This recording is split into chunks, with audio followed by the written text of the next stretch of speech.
What's up, brother? Can you hear me?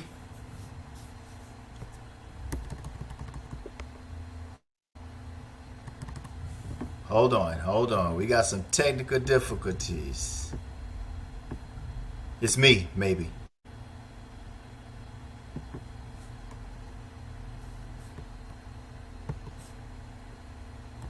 Let me get some audio. I can't hear you, but can you hear me? You can hear me. Hmm.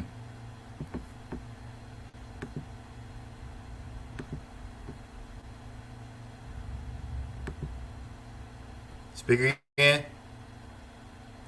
I can't hear you.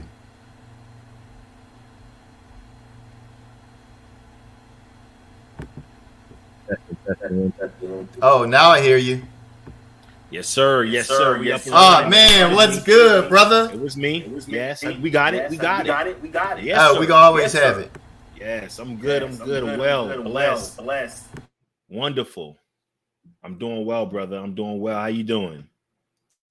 I have no complaints, man. I'm here. I'm healthy. I'm on my feet and not laying on my back. I'm loved by the ones I love. So and I'm doing this right here after a few weeks that we've been a little bit, unable to do it. So Right. I Right. had to make it happen this week, man. I couldn't be on vacation, man. It's too Right. much to Right. do, too much to talk about, brother. Yes, sir. Yes, sir. So how's the family? How's everyone doing though? Everyone is doing great, actually. Went to Vegas. We had a great time. Did a family vacation thing with me and the kids. I didn't take all six. I took four. My 18-year-old, my 16-year-old, my 13 and 14-year-old, two girls, two boys. I left the 9-year-old and my 5-year-old with grandma and their mom. So yeah, it was a blast. We went sightseeing. We didn't do everything, but we got the experience and we lived the family Vegas life, I should say.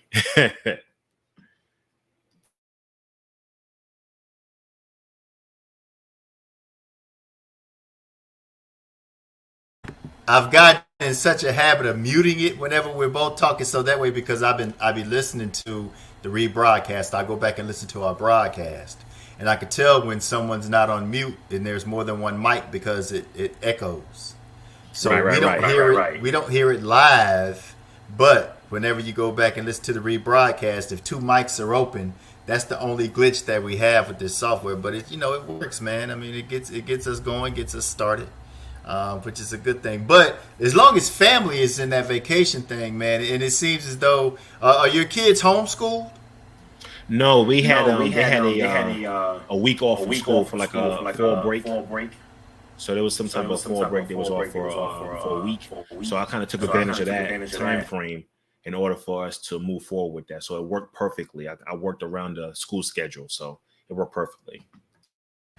That's awesome, man. That's real awesome that you had a chance. And I was looking at it, I'm like, man, that's a great thing to do is for the kids, especially at the beginning of the school year, to get that breath of fresh air, and so they can get ready to buckle in and know that they got to ride and ain't no more leniency, ain't no more really relaxation time. You got to be on point and tight work. Because I think about it when I was in school, man. When I was in school, it was serious. Even in middle school and high school, because my dad was a real disciplinarian. He's a World War II vet, and he was out there on the front lines doing that real work, and so he was real disciplined. And he was real serious about schools, very serious about school. So I grew up in that household where I didn't go outside to play during the week, Monday through Thursday, Sunday through Thursday. Really, my week started on Sunday because Sunday after church we ate dinner. We got a chance to probably watch some football. We might then after that, but by the evening, no, I'm wrong. We would actually go to evening service or go to Baptist Training Union at our church, and then when we come from there around 6 o'clock, we had to do homework. And then we might watch a movie because we'll do that probably like from 6 to 8 o'clock or something. The movie come on at 8. We'll watch a movie after that. It's bedtime and get ready for school tomorrow. So Sunday through Thursdays, we didn't get a chance to go outside and play. We were doing homework, and after we did homework, we went to bed. That was my dad. You know what I'm saying? Only time we had recreational time to go out was on Friday and Saturdays. I played sports though, so I did go to football practice. You know what I'm saying? I played the park leagues, but it was serious though, man, throughout the school year. But when summer came, it was a party, man. So it really helped to kind of focus you to understand that you have to sacrifice and do those things and do the things that you have to do in order for you to be able to do the things that you want to do.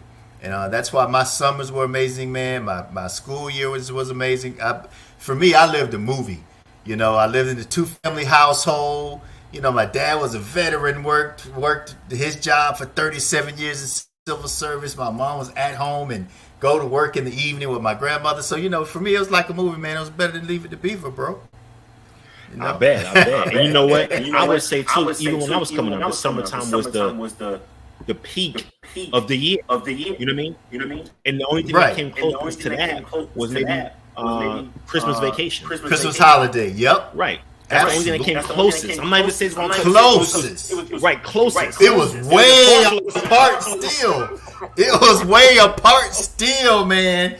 It was like glorious time. When school was out, bro, last day, it was a glorious celebration, man. Oh, yes. Everyone. It ain't like here. The janitors, everybody. The teachers. Everybody was in a great mood. Everybody was in a great mood. Everybody was smiling and happy on the last day of school, man. It was just a joyous day. It was a joyous day. And what really kind of, put me in a different mindset was, my mom lived in South Florida. I lived with my grandparents in the northern part of Florida. But every summer, I got a chance to stay with my mom. So, I would come down to South Florida. And the kids were still in school. For where I grew up at, there was no summer school. Only reason you went to summer school is if you failed. You had to go to summer school in order for you to get to the next grade. But other than that, school wasn't in. Where I grew up, school wasn't in. We didn't graduate early. Everybody graduated during their time. No one really graduated early, like a lot of the metropolitan places. I was raised in a smaller place, But man, it was a movie, man. It was a movie. But good memories. That's good. Yeah, good memories. So what's been going on, man? I like I say, I always get your notifications because I've been so busy at the end of this third quarter, man. And I get your notifications, and I see you be on. I popped in on you last week from one of my profiles because I got you locked into a few of my profiles, and I stayed on for about 3 or 4 minutes. I saw you, and I can't really recall, but yeah, I stayed on and for a few minutes, and I had to run, man. It was just it's been so busy. It's been so busy. No, I definitely am grateful for the support, even if it's just a minute or two you can pop your head in there. Because I understand it's unplanned, and people be doing things, and everyone has everybody got life going on. So when I come on live or whenever I do, I don't expect people just to stop what they're doing, even though it's a good word. You know what I mean? But still, life is still going on. You know what I mean? You can always go back and look at it. So what I was talking about last time was communication. And effective communication. I was saying that in order to have effective communication, one of the first steps is listening. And then breaking down what communication is. Okay, so and matter of fact, going even deeper. Really going into what listening is, because I had a conversation with my kids before. I think I'm hearing some echo. Yeah, there we go. So I was having a conversation with my kids a few weeks ago, and we were talking about the importance of listening. And I'm like, okay, listening. How can I break this down to them? And what does it really mean to listen? And I pulled out the definition, and a lot of times we don't pull out definitions for a lot of things. We just kind of grow up with what we know, not what we actually seen. Because a lot of the words like quit, stop, no one really looks up the definition of what stop means. We know stop means stop what the heck you doing. You know what I mean? Cease, and it says don't go further. So when I said listening, I pulled up the definition for my kids. I said listening. To listen means to give one's attention to a sound. Give one's attention to a sound.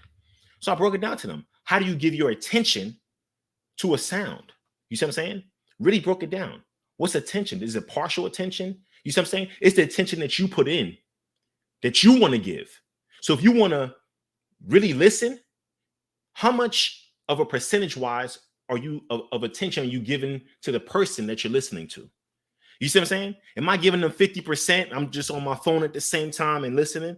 You know what I mean? Some people can multitask. Some people are really good at it. Am I doing 70% where, I'm just looking at the notifications? You know what I mean? Am I giving you 30% where I'm more into my text? I'm texting and trying to figure out what I'm about to say, and I just hear you in the background. How do I listen? You see what I'm saying? Because are we building a habit of ineffective listening, which also leads to ineffective communication?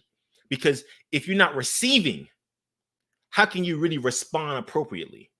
You see what I'm saying? So that's what the topic was. And, I just wanted to, drop that knowledge on the people, because a lot of people don't know how to communicate, much less even listen. The art of listening. Have you really been taught how to listen? Really sit down and be an active listener. How to be an active listener. How do you activate your listening skills? You know what I mean? And then once you listen and receive, what are you supposed to do next? You're supposed to respond to the sounds that you received. But before you can respond to the sounds you received, you have to translate those sounds. You see what I'm saying? So now I'm hearing some sounds from someone. I'm giving them my full attention. I'm receiving the sounds now. Cool. Now I need to translate these sounds into what it is that they're saying. You know what I mean? And if I'm unsure, because, it depends on where you at, who you're speaking to in the relationship. Relationship with your spouse, sometimes you don't have to say much. It could just be a look. You know what I mean? And that look may be like, oh, all right, babe, I got you, or whatever. You know what I mean? Especially with kids, parents to kids, with your dad being a World War II vet. The look your dad give you when it's the last straw. You know what I mean? You're a father yourself. The look that you give your kids when it's the last straw. You're like, you know what I mean? One of them looks that say, you better tighten your ass up, or I'm gonna tighten you up when we get home. Or sometimes I might just do it right here, depending on where you're at. You know what I mean? So, coming from an environment of old school, and I'm not gonna say my whole environment was old school, but I had, I lived with my mother, my grandmother, my great grandmother, and they had friends and family members from that generations. And my great grandmother was 103, 104 when I was 13. You see what I'm saying? So it was old school. You know what I mean? So I get what you're saying about the the old school. It was more so of being seen and not heard. You know what I mean? And sometimes you didn't even want to be seen, as a child. So just breaking down communication and effective listening, because there's a lot of steps to communicating. You see what I'm saying? But we got to start with the step one. What is step one? Step one is listening. We get a lot of these steps, 5 steps and 10 steps to communication. You know what I mean? Let's focus on back into the basics. You know what I mean? Listening.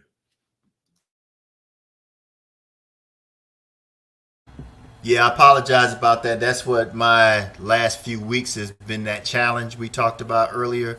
So we might get those little interruptions in between. So we just gonna keep it pushing and work through this demon. Yeah, absolutely. Yeah. You can't stop. But you know what? Can't be stopped. Absolutely. But the key to your definition that you were saying is attention. Now, and that's with listening.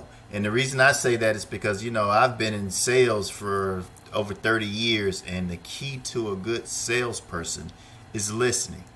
Because a person will tell you everything in the tone of their voice and with their words, what they need for you to know in order for you to help them to understand if what you have for them works for them or not. And you're trying to influence them that it does work. So that's important. But I believe that when you talk about communication, listening is the biggest part. And the way that I explain it to kids is why listening is so important, is because God gave you 2 ears and 1 mouth. If that doesn't explain it, and in ABC terms is simple enough, then they will never understand. That's how important listening is when it comes down to communication. And not only that, it's not only listening, but it's how you listen. Is your mind open enough to absorb their feeling and their meaning? Because you're going to get also body. You're going to get gestures. You're going to right now, but you're going to get those gestures, your body movement. You want to know, you want to feel it, and that's going to give you a feeling. Pay attention, like you say, attention to the sounds, but also you got to be open-minded to understand and be able to interpret it so you can then yourself give back, because communication is between two people and not just alone. So you got to be able to reciprocate that so they can listen and absorb and translate. And being effective with that, I agree with you, man. It's extremely important, and it really just piggyback on what I've been talking about really with my wife is people don't communicate now, and people are so I don't know, cultish, and with they have this mindset, a lot of them, where it's just about me and my people, that the way we carry ourselves and what we like, and if not, it ain't about you. I don't agree with you. Right. And my thing is that's difficult, and that's why it shows you there's no communication, because people can't even come to agreements anymore, man. It's like you either with me or you against me. It ain't like we can meet in a middle ground somewhere. And that's why I got this platform, because I believe that there need to be those conversations, because I just watched Dave Chappelle's comedy show on Saturday when they released it. And, he's edgy, man. I mean, he's going to take it to the edge of the cliff, where you're almost tilting over the edge, So he is extremely edgy. Right. But there's a big movement now because of the jokes he told, because his opinion and his outlook may be different. He's been called phobic. He's been called, just things that's been against another side of our culture. And it seems as though they don't like it, so they're going after him. And people do what they do. I just believe that we need to communicate. and that's the best way for me to keep it midstream, is to say we need to communicate, and we need to be open-minded. Everyone needs to be open-minded. Everyone needs to be open-minded. Just one side of open-minded. We can't judge what people did and how people did it in the past, because today is today. Some things, change is difficult for a lot of people. Change is extremely difficult. Change and acceptance is extremely difficult for a lot of people. And I understand. There's some things that's difficult for me to accept and change toward. Some things out there, and I pray on it and I work on it every day, because we're living in the world that we're living in. Just simple as that. And as long as you don't intrude and prevent other people from living a wholesome life in their full life, then I think that everyone can meet a middle ground. Even though opinions might be different, views may be different, ideals may be different, still, it's all about acceptance and love, man, because love is the biggest power and the strongest power of it all. Strongest. And that's where the communication comes in. Yeah. The communication is what builds us with our love, man. I totally agree. And also your intent to communicate. Am I intending to go in this transaction with a willingness, like you said, to understand? Because another thing I say to my kids also, and I say to a lot of people, not just to my kids, I tell them, understanding doesn't mean I agree with you. It just means that I see where you're coming from. I see the footsteps that you left behind, or I can see the direction you're going in. I may not want to go in that direction. That's what the agreement is. I'm not going to walk with you, but I see why you're going down that way. You're going down that way because it's a little bit easier for you, or that's what you want to do. You want to go down that way, but I don't want to go down that way. You see what I'm saying? That's me understanding or seeing where you're coming from. And when I say understand, we might not be in 100% understanding, but I got enough clarity. It's clear enough for me to see. And when I say clarity, I mean, like, when you're driving, it starts to rain, you throw those windshield wipers on. But then there's some rain where don't matter how fast your windshield wipers is going, you can't see. You know what I mean? You got to pull over. You're like, oh, snap, this is too much. Nah. Everybody putting on their hazards. Everybody, the speed limit is 75. Everybody usually do 85, 90, but now everybody doing 30. You see what I'm saying? Because the rain is just so hard. It's unclear. To me, that's distorted communication. You see what I'm saying? We can move a little bit, but we can't move like we're supposed to move on the highway. You know what I mean? So distorted communication. But when we're flowing with our communication, I know that since I'm not a fast driver, let me stay my behind on the right lane. You see what I'm saying? While the fast guys the fast ladies are on the left lane. And if I need to go around somebody, I'm gonna go into that little middle lane, but I'm not gonna stay for long. I'm gonna go right back into the slow lane. You know what I mean? That's communication to me, where I understand where you're coming from. I may not agree with your speed, but I'm not in that lane. You see what I'm saying? Holding you back. You see what I'm saying? You're not behind me, pushing me forward faster than I need to be, than I want to go. Because in traffic sometimes we have all experienced it, maybe from the other end or from the experience I'm about to say, where you may be driving a speed limit and then someone just creeps up right behind you. You know what I mean? And they just on your bumper trying to make you go faster. I've done that. I was guilty of doing that before as an inexperienced driver. I'm like, come on, I need to get somewhere. I need to get somewhere. And I'm feeling like where I'm going is more important than the person who's trying to do the right thing. You see what I'm saying? And then vice versa. I've been that person when I'm driving and I got that person behind me. I'm like, oh, come on, bro. Come on. To the point where sometimes I've pulled over so they can go around. You know what I mean? Because I don't want to feel the feeling of rushing. So communication, going back to communication, it should be a flow of understanding to the best of your ability. You know what I mean? To the best of the circumstances and situation. And understanding does not mean I agree totally or agree at all with what you're saying. I just see your point of view. From where you're standing, I can see what you're seeing, how you're seeing it.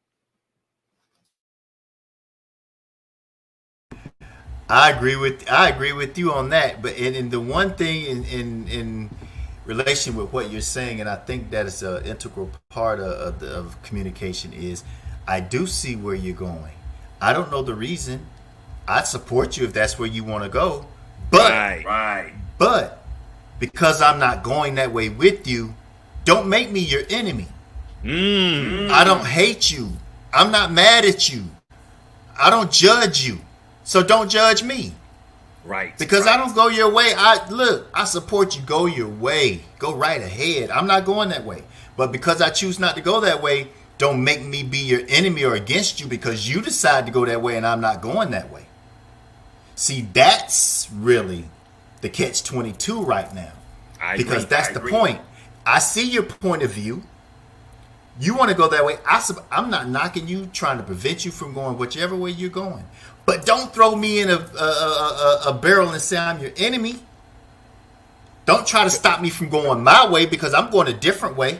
You're going to stop me from going my way, but I'm allowing you to let you go your way. And not preventing you from going your way, but you're going to try to stop me because I decide not to go your way with you. And I don't look at it the way that you do. And I don't think about it the way that you do. And I don't see it the way that you see it. But I'm not knocking you. And I'm not telling you you're wrong either. I'm not telling you you're wrong. I'm just telling you that's not for me.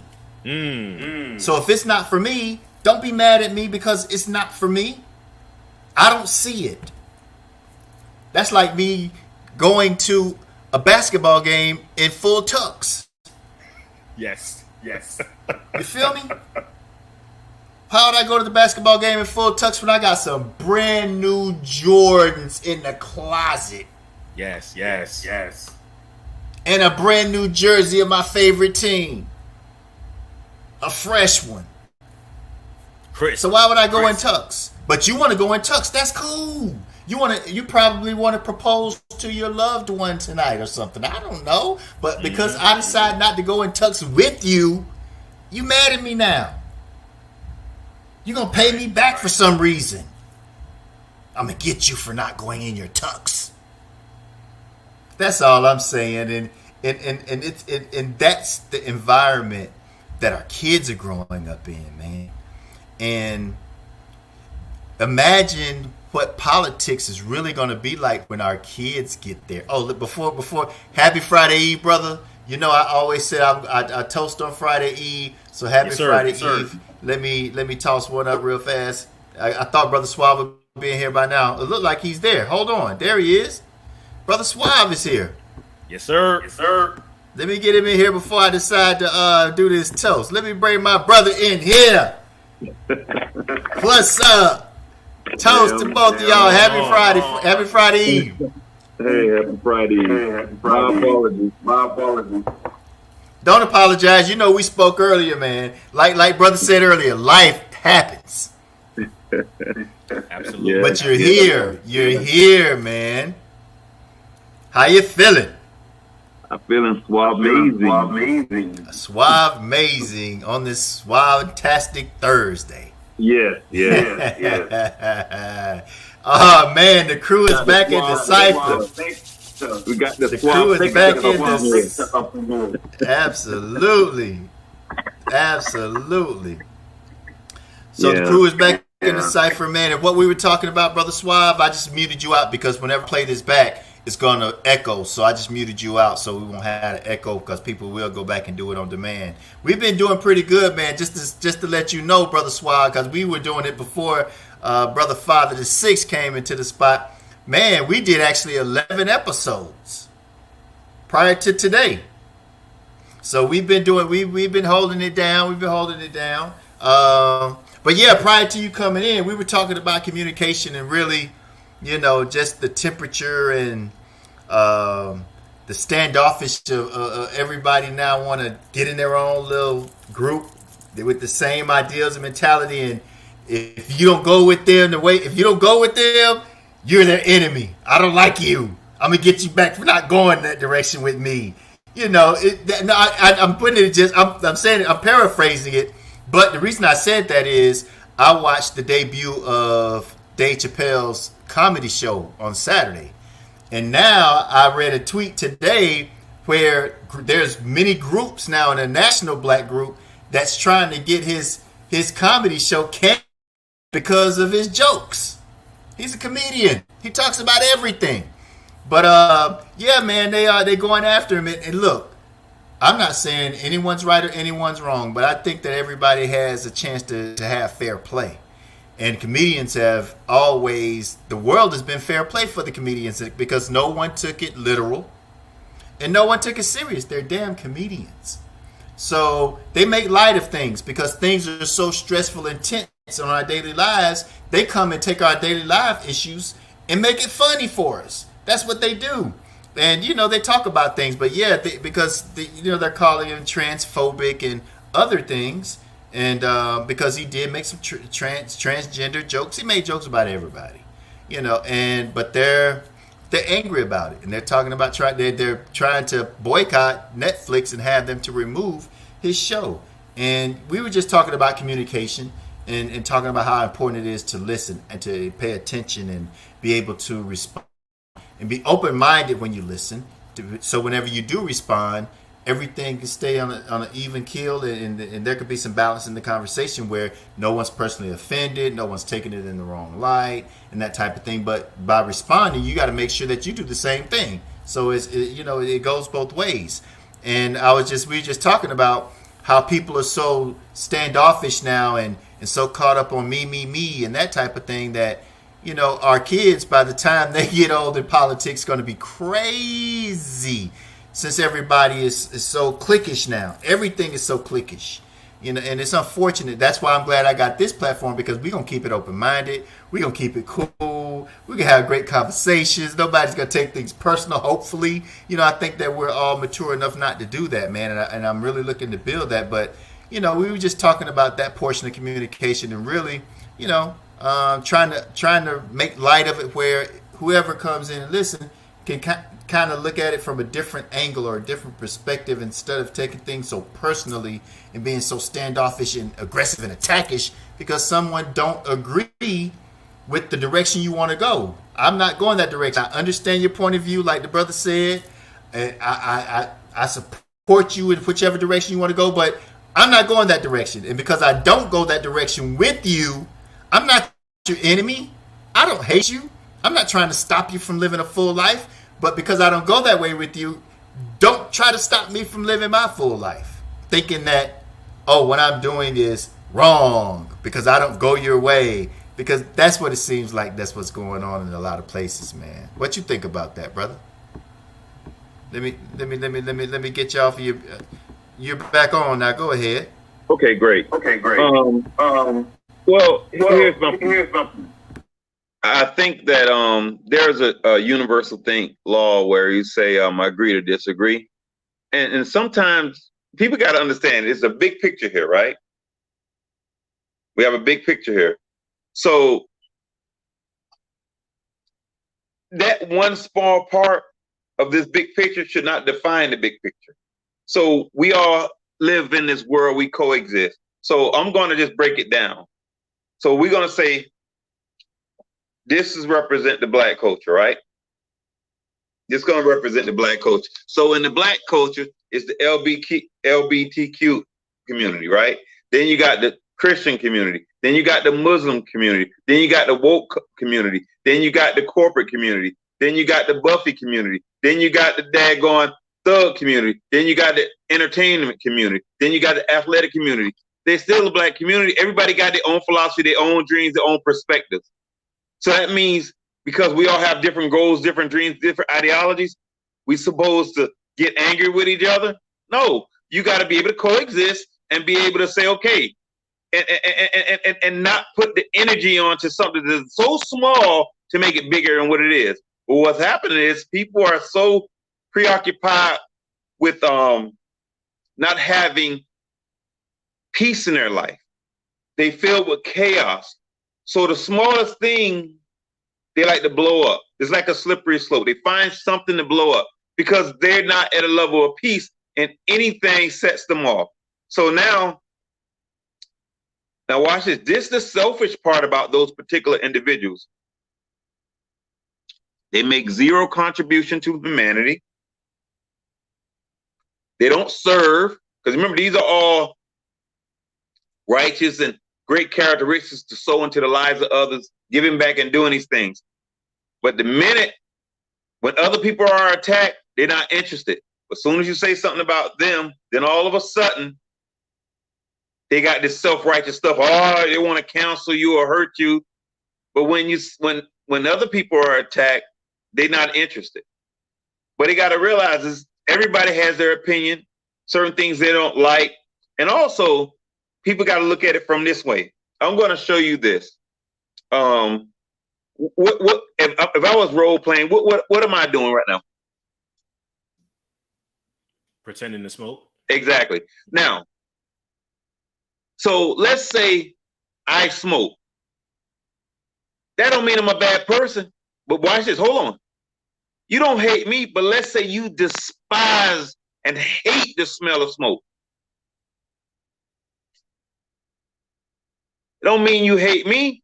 So sometimes people get so caught up on the small things that they connect the smoking with the person, and then they just hate the whole big picture. That's good, bro. That's good, bro. And they need to understand, you know. So it's like our imperfections that we all have, we all flawed, we human beings, and sometimes we can show a little grace and empathy, compassion, and understanding. Maybe this world will become a better person. And also sometimes have a conversation with them. I think a couple of episodes you was talking about, have a conversation, asking what's going on with them or why they have this perspective. Because what I've learned to do is people as individuals, I learned to love everybody and compartmentalize and say, I hate that particular characteristic about them. That's it. So what it do is it keeps me balanced because, you know, I'm like, dad, man, this person, God, I hate they smoke. But that's it. I detach the actions from the individual. And I was trying to explain to somebody, because everybody on planet Earth has something good about them. And they also have family, friends, loved ones. And someone was talking to me and I was trying to break it down. I said, listen, when you look at, just figuratively speaking, no one likes a pedophile, you know, but I guarantee you there are plenty of people that love that pedophile, and that is the parents, the family members, the friends. So I guarantee you also they love that person, but they hate what that person does. But sometimes we got to learn to make a connection, sometimes make a disconnection, and be able to look at things objectively. And that's my point on it. You know, we can coexist, have some compassion and understand for one another, and be able to just empathize and stop making things so much bigger than what they are. If you want to have a diplomatic dialogue, make a presentation saying this is what you want to talk about. You know, but again, when people have subjective hearing, They hear what they want to hear. And I think that's one of the things Dave Chappelle say. People they hear what they want to hear.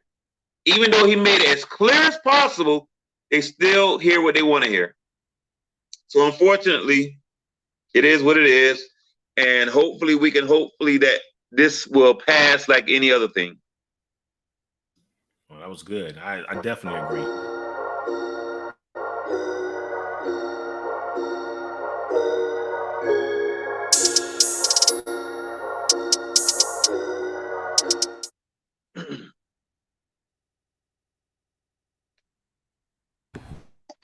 Brother, that's why I got you in here, man. You know what? It was like you were talking to me tonight. I needed that.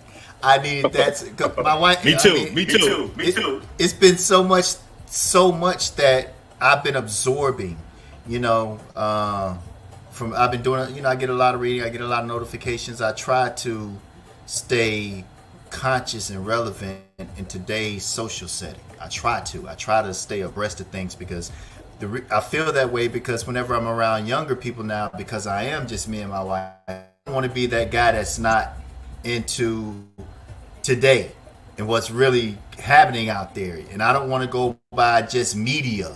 I like being around the millennials. I like being around those younger kids because they help me to understand what's really happening.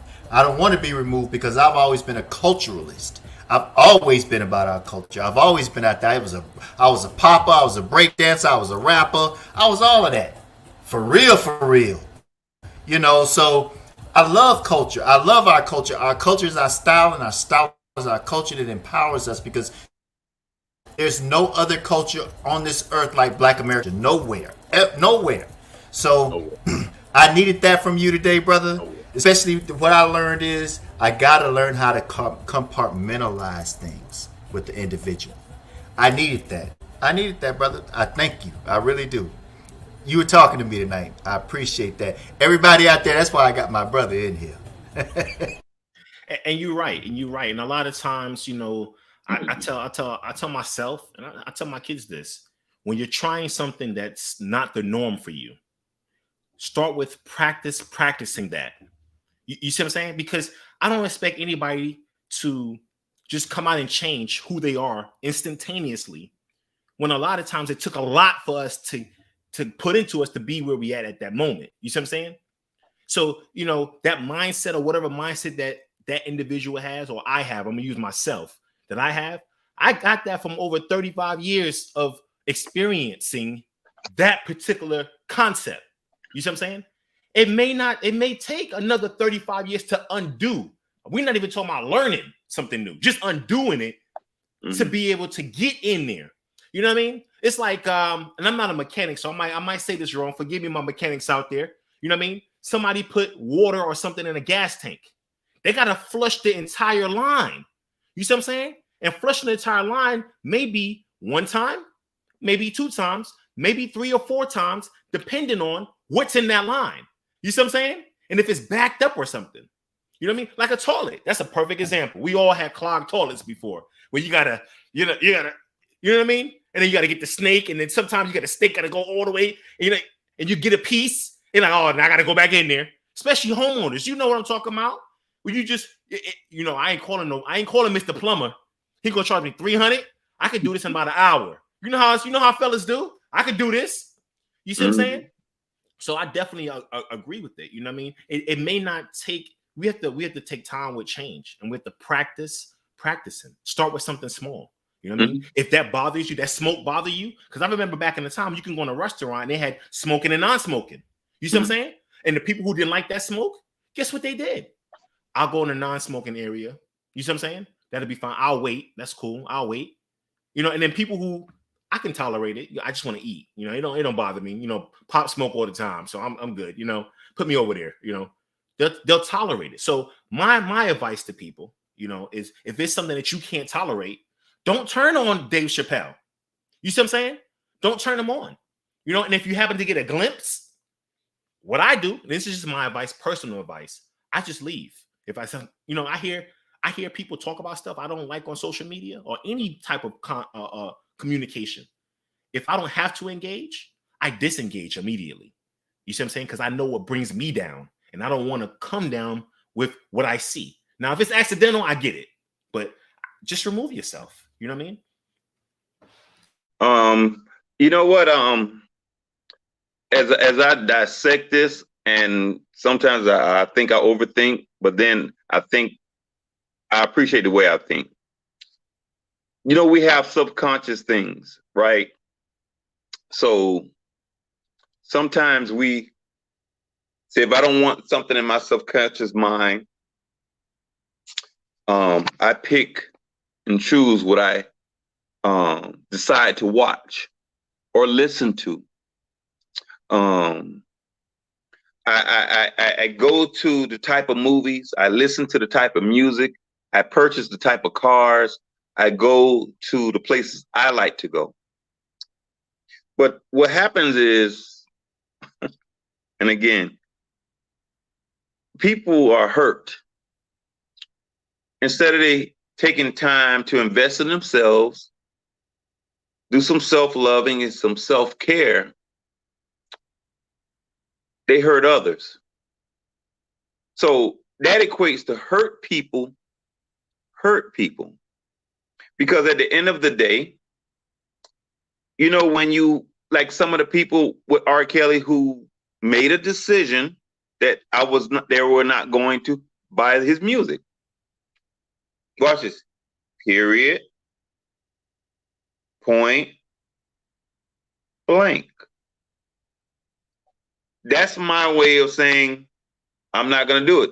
I no longer have to hear his music. So the same people about Dave Chappelle, they don't have to go listen to his music. They don't, I mean, his jokes or anything. Now, I know it's some things where things could be like, let's say we find out somebody's being racist and you protest them, you know. But a lot of those times, those be stuff where this is not entertainment. This is something that is slipped and it was recorded. You say, oh, I didn't know this person was like this. One, they know he's a comedian. Two, they know he's like a savant in comedy. He's a comedic genius. He's very cerebral in how he delivers. So they must don't realize, that's why I say listen, he's very intentional in what he does. So it's almost like a slow person or a young person or an ignorant person. They so quick to respond to attack, and they be on attack mode. Everybody else got it. But because they're slow,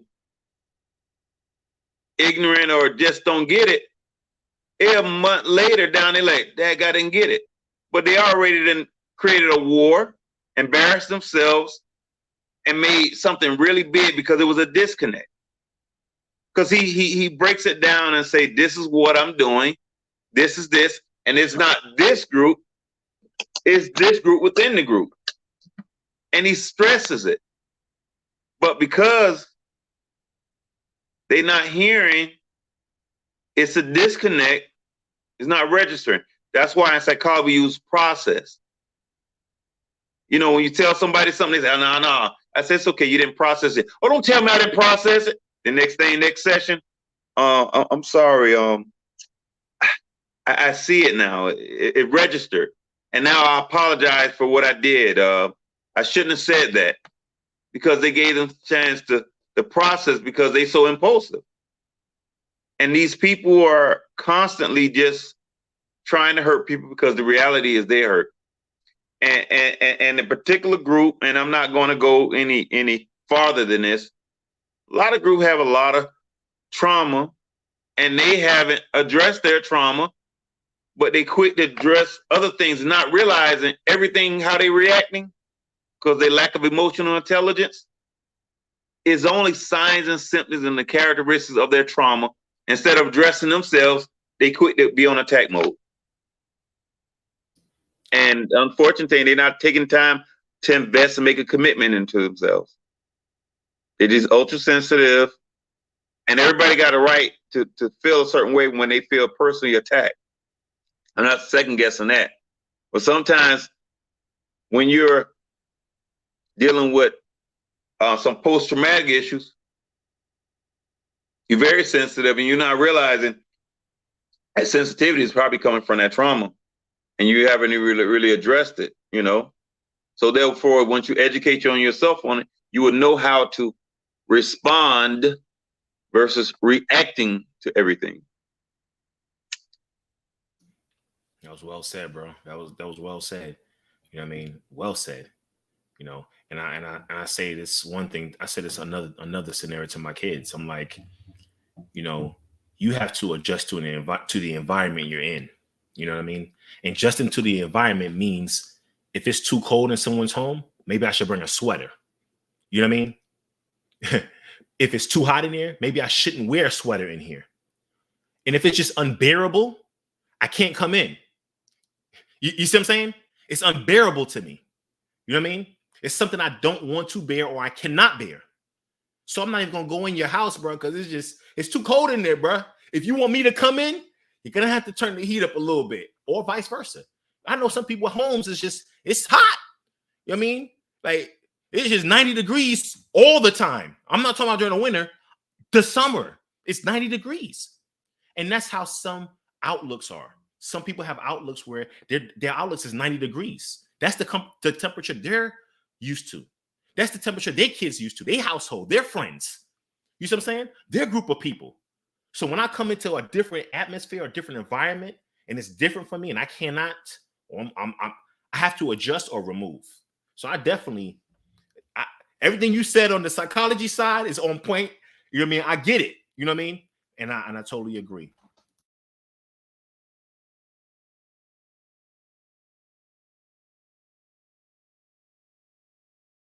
Oh man, I'm loving it tonight, fellas. I'm loving it, man. Y'all feeding my spirit. You're feeding my soul. I needed this because, you know, I had so much bottled up in me because I've been just reading this. Not only the Dave Chappelle thing. I mean, it's been other things and just looking at the environment and how it is. And it's really, this is like a class to me tonight. And I'm absorbing it, especially the you know, I just had to make it. I had to understand how to adjust myself to be able to maneuver, you know, to avoid the bear traps and things like that. Because conversation now, you can say the wrong and it can backfire and bite you in the ass now for whatever reason or not. Because people are so selfish and they take things so extreme. And I love the fact, Brother Swile, how you said about, you know, compartmentalize everything and, you know, take the action itself. And I don't connect so much their bad characteristics and put it to their person. Because a person's heart is all that really matters at the end of the day, and how they treat you and how they treat others. At the end of the day, that's really what's important. That's why I love the example that you used. That, you know, a pedophile, there's someone who loves them. It is. It's just facts. Everybody got someone who loves them, regardless of their faults. So, what is it that person love about them? Maybe that's something that we don't see. And like you said, they like a lot of individuals now like to take things and blow it up. Like they watch too much reality TV. I'm just throwing that shit out there just to be an ass about it. But you know, but. Yeah, but communication is extremely important. Man, I'm just so glad that we have this platform and that we have these minds in here, because there's so much that bounces off and so many things that we absorb and so many things that we need. And it really don't matter how old we are, we could always learn. And that's me. I'm a sponge. I love to learn. I'm always open-minded. Matter of fact, my brother Dwayne just popped up. He's dropping in, everybody. Dwayne's in the spot. Everybody say what's up. Dwayne, what's happening? Going on? What's happening with you? I've been listening for a minute. Oh man, we enjoying this thing, man. We're having fun. We absorbing it and just doing what brick masons do. We build it.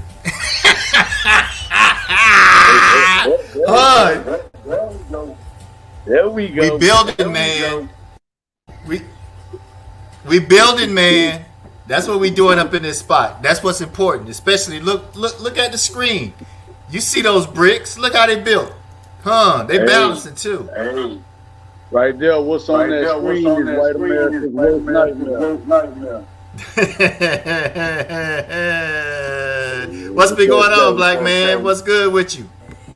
Good days, man. Good days, good blessings. Trying to move forward, move a crowd forward, move the peoples forward. Helping, I am helping who needs to be helped, doing what I need to do, saying what needs to be said, and pissing a lot of people off while I do it. Hold on, like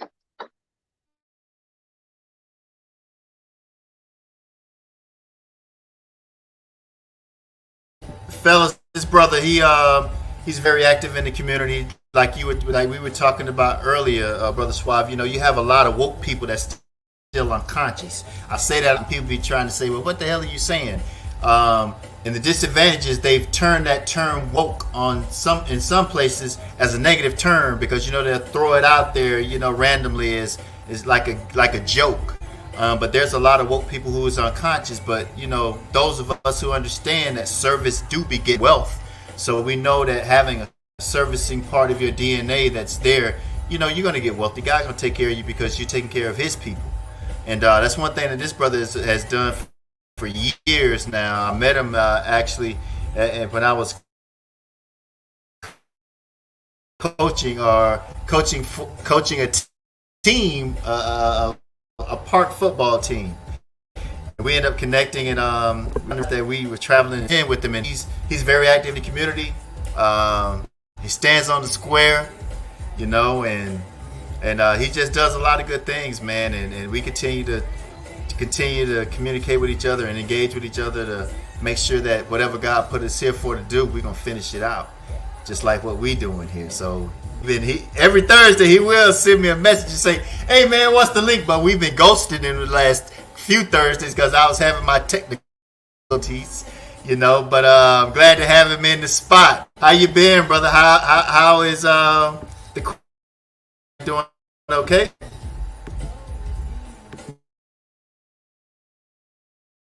trying to make things, more positive for our community. Keeping the awareness that, the poor people in our community ain't the problem. They're just the result of the problem. And moving forward, we have to remember what we have to do for our community. And as parents and everything, we need to keep forward. Speaking of parents, I had an idea I wanted to throw at you about something about parenting. I can't hear myself. Y'all can hear me? Oh, okay. A kid asked me not too long ago about parenting and how things have gotten to where it's gotten with how the generations are happening with children. And I said, young man, let me explain this to you. And I want you to listen carefully. We as a generation, we have to reboot our parenting and our family skills. Because if you look at where you are versus where I am, my family, my parents, my mom, she just needed to survive. So her basis was survive to help you survive. Forget all the rest of that. We just need you to survive. My generation came along after that. And only thing we had in our mind is, we're going to give our kids everything that we never had. So we forgot about survival. We just wanted to give them all of the toys and the clothes and the Jordans and everything that we didn't have. Now that generation that we gave all that to, they having the hardest time surviving because we didn't give them a chance to survive. We basically gave them everything thinking that they lost out, or giving them everything that we thought we lost out on, when we simply not giving them a chance to survive. So now that generation is raising their kids in a way where, man, listen, 5-year-old kids around here wearing $120 Jordans. We've skipped we were so bent on not doing what our parents did. We forgot what our parents did made us who we are. And during all of that, the one thing that our parents didn't do, that we didn't do, and now that our kids are not doing, we're forgetting the very important part of our children's mental health. Even our adult siblings and our adult compadres' mental health. Because if you notice what I said, all through all of that, the one thing none of our parents did was think about our mental health. And that's why we have so many adults, so many young kids, and a new bunch of kids that's coming up. Man, they are just off the rack because nobody took time to think about this is wrong. Something is wrong. We raised our kids to be men before they could be boys. We raised our women to be, well, I don't even know what the girls got raised for. But at some point, now that I'm into what I am, especially CISM for the departments, we, especially as black men that I'm looking at, we forgot about the point where our mental health is so important. And none of the parents even thought about it. Therefore, we never thought about it. So we got a lot of brothers and sisters that are we dropped the ball on, and they get quick to get pushed over as crazy, angry, or whatever. When at some point we should have just stopped and checked on them mentally and said, "Hey, do you need something? Is there somebody you need to talk to?" Our society pushed us to the point where talking to the doctor was bad, was crazy. We was raised in a society where talking to brothers and talking to other black men was made to look soft. We was raised in a society where women don't talk to other women unless it's something bad because they think they're going to take it and use it against them. And all of this breaks down our mental health. We feel that we don't have no one to talk to, so we don't. And we keep all of these mental issues because, brother, we all do. We keep our mental issues locked up and then they turn into mental problems. So that's where we need to stop, and it starts with the parenting. So the young guy asked me, he say, "So when I have a child, what should I do?" Start with wrapping your arms around your son and making him comfortable with talking to you. He looked at me like I was crazy as hell. But that's what we got to do. We have a whole generation. I was listening not too long ago when you said, "Hey, if you don't like Dave Chappelle, don't look at him." We wasn't raised in that point. We wasn't raised at a point where we feel if you don't like it, walk off. Oh, you don't like it, man up and deal with it. But that's just not right. And we have a lot of people that's suffering from that mentality. A lot of people, because the don't be soft idea is breaking the interior fabric of a lot of men because there is a time to be soft. There is a time to open up. And because we are afraid to open up like that, we dropping the ball. We dropping the ball on our own. And that's why you find a great deal of African-American males and females, or whatever they claim to want to be today, are not standing strongly mentally. They may be rich, they may be well off, they may be educated, but inside here, oh man, they all scrambled because they don't know what to say or what to do. I mean, I'm proud to say Sheldon was one of the first people that told me, "Listen, man, if you got a problem, talk about it." There's not a lot of people out there that'll say that. And that's why, again, we have a lot of people walking around smiling, and the inside, man, listen, they are a half an inch away from falling off the plantation.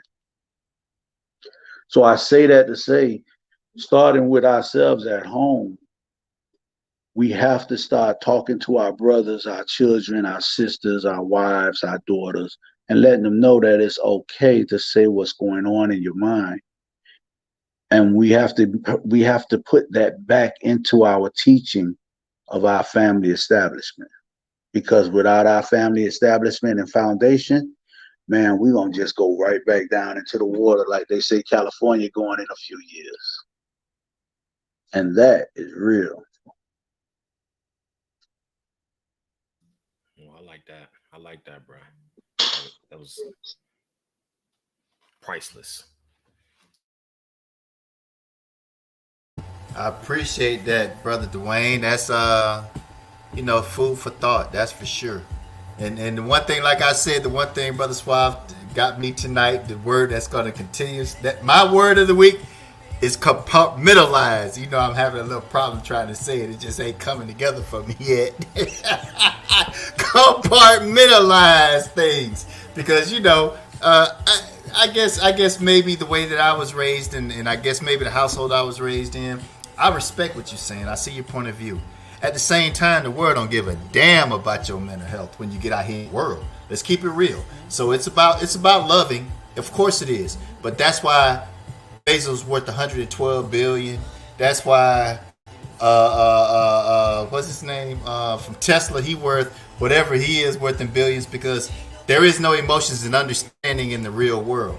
So that's why you have to compartmentalize to succeed out here, because we have to tell our loved ones and share things with our loved ones. I agree. But when you come out here, you do have to man up. You know what I'm saying? You do have to kind of just look things off on the side and keep it pushing, regardless of what you have to face. Sometimes you have to keep it inside, and sometimes you have to just grind through that and walk through that fire. It's just facts. Because if we want to be that successful people and be able to maneuver within this pagan world, I guess in a sense to say it that way. But capitalism don't care about us. They show it every day. They steal what we have and they use it for their benefit, and they exponentially monetize it and get rich off of us. It's just facts. So we have to learn how to compartmentalize everything. And that's just my word for the week, brother Suave. I appreciate it. You were suave-tastic with that, man. That's suaveology. You know what I'm saying? Hey, man, because this platform, you don't know what we're doing tonight. This is everything I want it to be. I'm looking at my screen and I see 4 strong brothers, man. That's kingdom building. This is Cipher. You know what I'm saying? Be able to share knowledge openly, to be able to speak your piece openly. And I think that goes to what you were saying, Brother Dwayne, about, everything you were saying, really. Us being able to share and us being able to understand and be able to look back on what was to what is now, but more so to be able to condition ourselves to create it to what we want it to be. So, I appreciate it, fellas. Brother Suave, I got to get you to tap in, man. I know I know you've been fighting that thing over there trying to get it right, getting that PhD, but and we gonna get off this thing in the next 10 minutes so you can get you some rest and get back on them words. But I know you guys, because what you said, Brother Dwayne, was moving, bro. I appreciate that. What's up, Brother Suave? Well, I mean, I like the evolution of us as strong black men. See, the thing is, what he was saying was so taboo at one point. And I agree. See, I'm not going to argue the exception. What he said is so right, because those things are taboo in our community. I think once we start to identify with some of the main issues of mental health, it's just like one of my old friends, Dr. Joy DeGruy. She wrote a book called Post-Traumatic Slave Syndrome.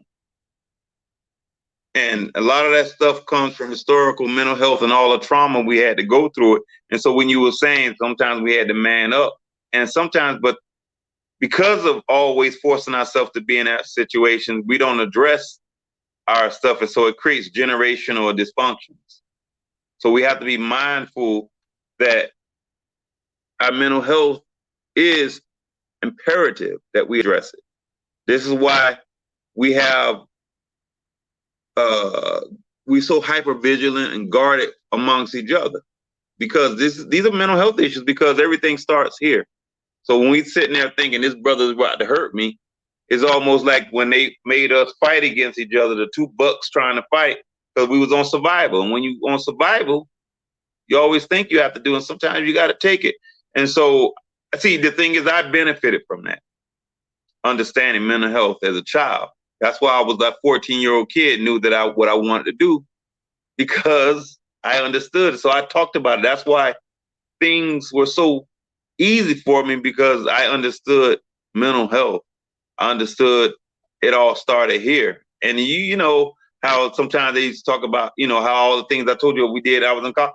I knew everything started up here. So a lot of things I didn't take personal. I didn't get mad about certain things, but I was driven. And so that's why it was always so easy for me to compartmentalize. Don't take everything personal. Don't get mad because it wasn't worth my energy. You know, so when you laugh about compartment, that's why I was able to be Black student, pledging, Marine Corps, be on the national judo team, and do all these things at the same time while working a full-time job while being a full-time student, because I was able to compartment, put here, here, here. So after all that, I still took time to have my mental health break and say, you know what? I'm only 19, 20, 21 years old, and I'm doing a lot. Let me just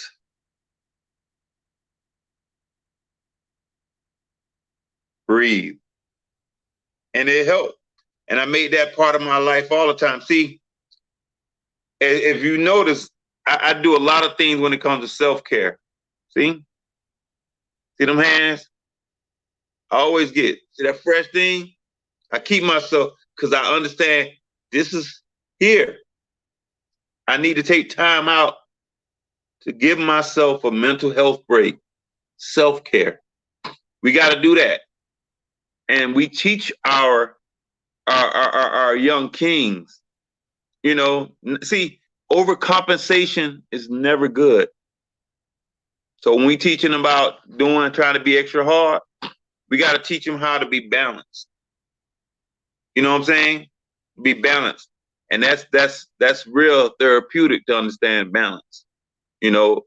But again, I appreciate the evolution, because again, when we evolve, we realize the benefits of mental health.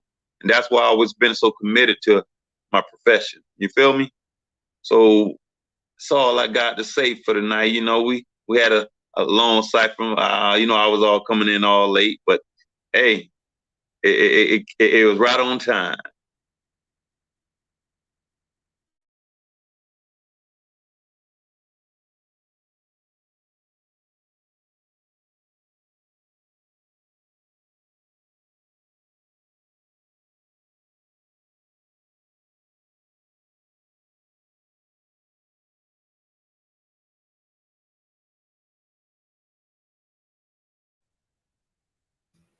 Right? Yeah, I think he's lagging a little bit. Oh. Yeah, but I like what you both said, especially talking about if you have a problem, talk about it. That's real deep, because you're right. We didn't grow up like that, sharing our feelings and emotions. When a lot of times we went to fist fights instead of just explaining what it was that I'm thinking and how I'm thinking about it. You know, and another thing is, what was real deep also was overcompensation is never good. You know what I mean? Like I'm gonna just say this from where I was growing up. You know what I mean? If you lied about having sex with someone, you know what I mean? You overcompensating. You know what I mean? No one can trust your integrity no more. You know what I mean? So overcompensation. I'm back. Overcompensation is never good. You know, you're trying to fluff it up. You know what I mean? Make it seem more than what it really is. And then when it finally gets exposed, you're disappointed. You know, how many times we went to any fast food restaurant and we try to get some fries, you know what I mean? And you pick up the fry box and it's half full. You know what I mean? And it looks full because the way they close at the bottom, and it look like there's a lot of fries coming out. Then you grab that joint and it just all fluffs down in there. You see what I'm saying? All fluffs down in there. You know what I mean? Or you might meet someone, you know, for us, it may be ladies, you know, you met that one, you know, you met that lady, you know, she fine, she got that, she seemed like she got that intelligence, it's upstairs. Or it could be a friend or anyone. And then you finally get to me like, bro, I didn't even know you was like that. You know, you may not say it out loud. Some of us might, but you're like, dang, all right, I need to reevaluate now. So definitely overcompensation is never good. I'm going to use that one. I appreciate that. I appreciate you for that. So, Brother Suave, we're tipping on 10. We're 3 minutes away. Hey, I told you, you know, my stream has been kind of shaky, so I hate I left the party, man, but I'm glad I'm in this damn party, though. Man, this is a beautiful thing. Dwayne, remember, every Thursday, 8:45, we're going to be here, man, because I'm going to tell you, y'all amped me up tonight, man. This has been a great show. I got to go back and watch. I'm going to go back and watch as soon as we get off. I got to go hear this, bro. It was just a great show. I appreciate everybody for coming in. Season 1 was cool. Like I said, Brother Suave, we shot 11 shows, man. I was surprised. But now, you know, we got us a nice congregation here, and we're going to make it work. So, you know, again, Brother Linda, you know you always invited in. 8:45 every Thursday. We ain't going to miss it if we ain't got to. You know what I'm saying? So, Brother Suave, you know you always honors, brother. Brother Father the Six, you know you my soldier, General. You know you my soldier. So, anybody got any announcements they got to make before we get off that's going on this week? Anything that you guys want to share? Any closing remarks? Any closing words before we go? Just unmute and let me know.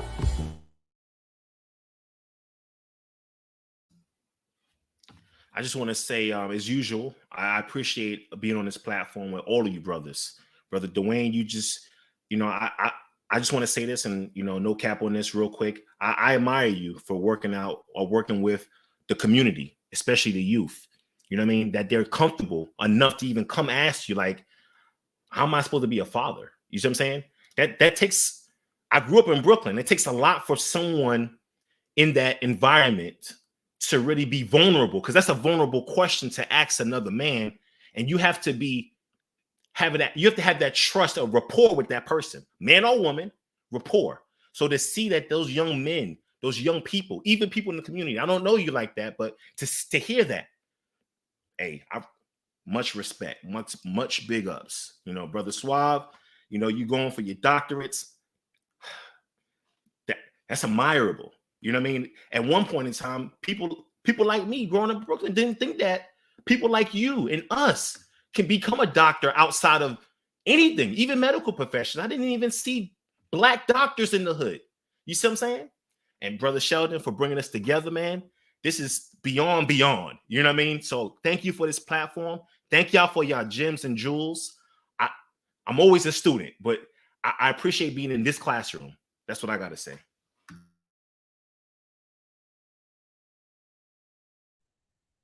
I don't have too much to say other than I'm just happy and honored to be in of Kings. You know, that's I love it, man. It's again, we're trying to do something. Not trying. We actually actively doing things to change and influence others. And I just appreciate this platform that we're building. And it's different from any other, you know, and we just trying to come together with some positive vibes, having great Cipher, and coming together and collaborating to empower, teach each other, and learn from each other while empowering the masses. So again, I'm honored.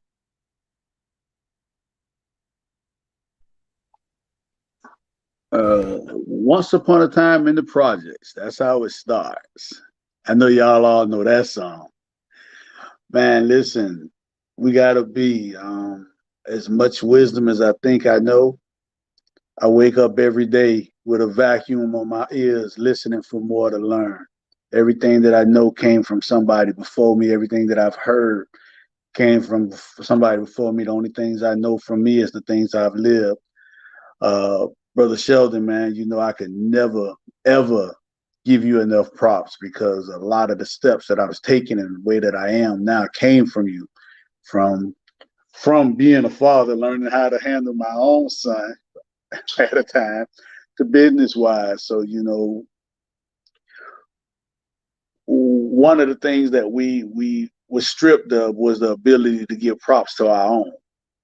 And that's what we have to do. We have to be able to look back, look to the side, look forward, and more importantly, look them people in the eye and say, listen, man, thank you.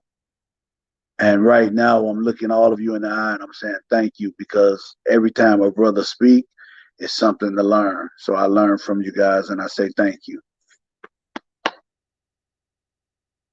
Oh, and by the way, interest meeting coming up, Brother Shelton. Interest meeting coming up. So I'm gonna need for me and you to sit down and go over a couple of things. Who, me? Yeah, interest meeting coming up. Okay, I got you. Fellas, I just want to thank everybody for coming in, man. I'm blessed again. This is just an amazing night for me, especially coming back. You know, like I say, this is season 2.0. So you see the screen, you see our faces. So I'm thankful for that, man. I appreciate everybody. Brother Suave, thank you for dropping it in and elevating me on this thing tonight, man. Fellas, I just help us promote this thing. We need other people to listen and come and be a part of this. We need our tribes to know what we got going on and share this. So share this stuff. Let them know every Thursday we on. Have them to go back and watch the previous videos, all that good stuff. And we're going to continue to build this thing. Brother Suave, I'm glad you're here, and I'm glad that I could say, just like you say about Brother Les Brown when y'all used to run together, I could say, shoot, I used to run with Brother Suave. Dr. Suave Walker, you feel me? Okay, so that's what it is, fellas. Remain well. Blessings to you and your family. Enjoy the rest of your week. And you know we all gonna catch up, so be well. Thank you so much, everybody. You know I love y'all guys. Ain't nothing y'all can damn near do about it either. Let me go.